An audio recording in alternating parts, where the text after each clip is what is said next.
OMV Radio, 24 horas cerca de ti.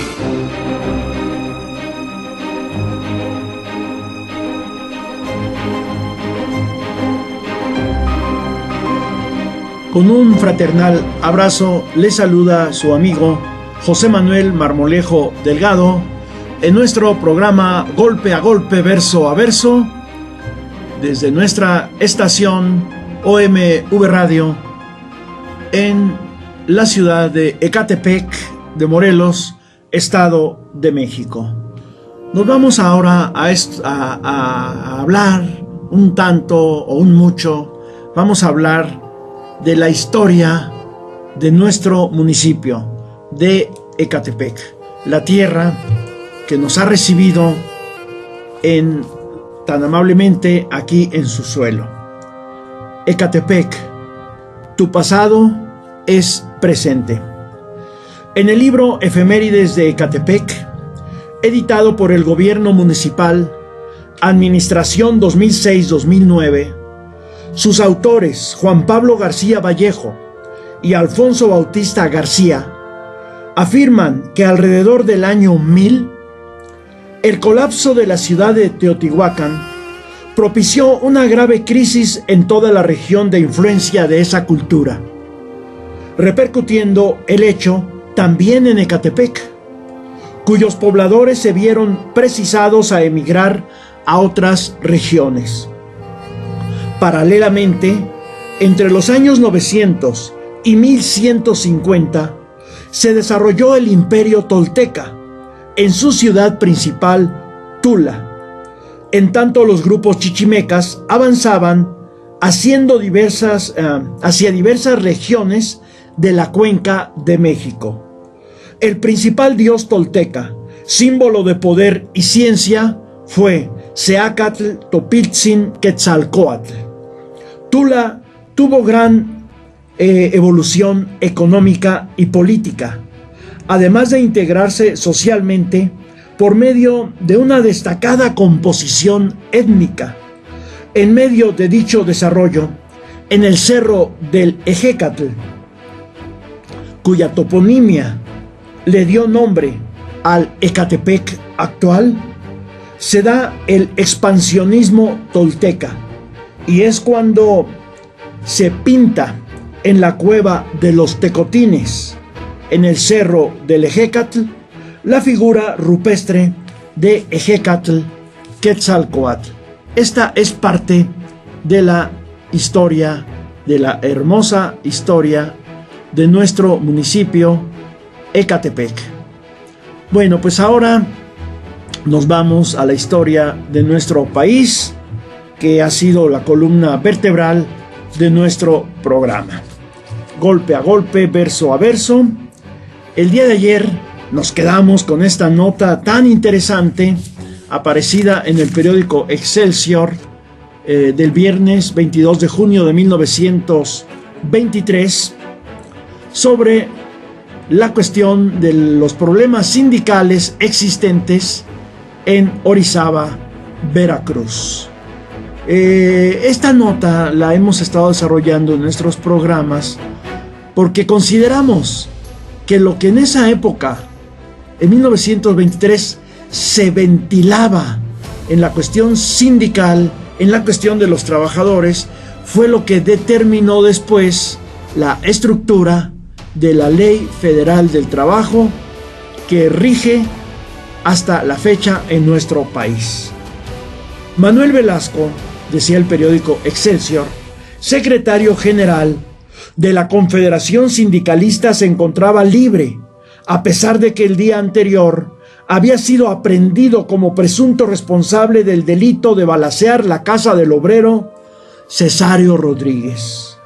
Algunos obreros acusaron a los empresarios de provocar la huelga por intereses particulares, ya que las empresas de hilados y tejidos de Santa Rosa y Orizaba siempre habían proporcionado médico y medicinas a sus obreros, además de medio salario en caso de enfermedad.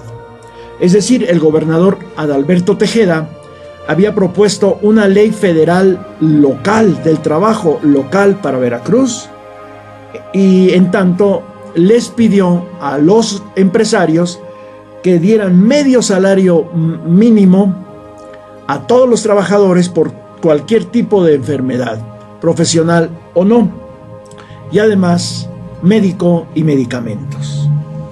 El señor Vicente F. de la Reguera, gerente de la cervecería Orizaba S.A., negaba estar detrás del boicot declarado por la Cámara del Trabajo de Orizaba en contra de la cervecería Moctezuma.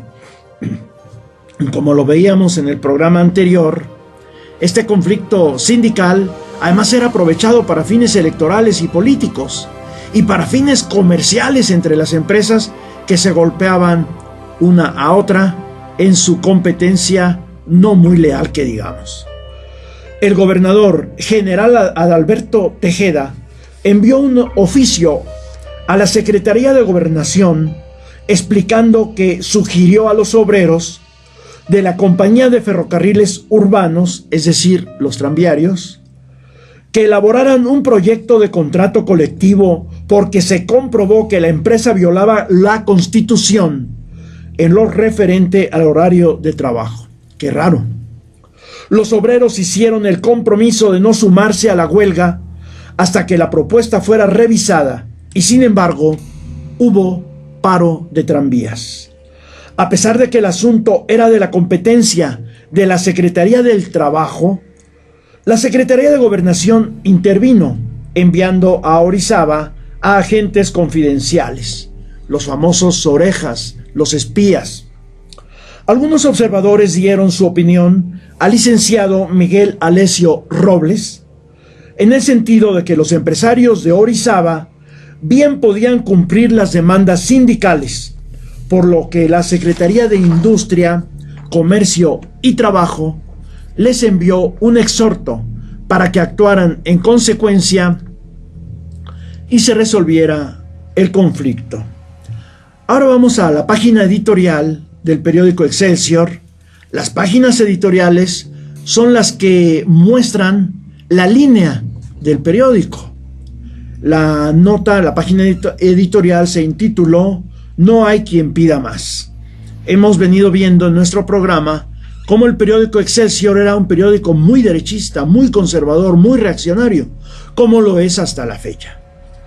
El editorialista llegó al ridículo en su afanosa defensa del patrón, acusando al chile, a la cebolla y al ajo, a la bebida favorita, que era la quinta esencia de lo indigesto, es decir, al tlachique, al pulque, a las salsas picantes, a afrontar el frío sin abrigo, a la ignorancia y a la incuria, a los prejuicios, a la defectuosa alimentación y a la terapéutica popular de las enfermedades de los obreros.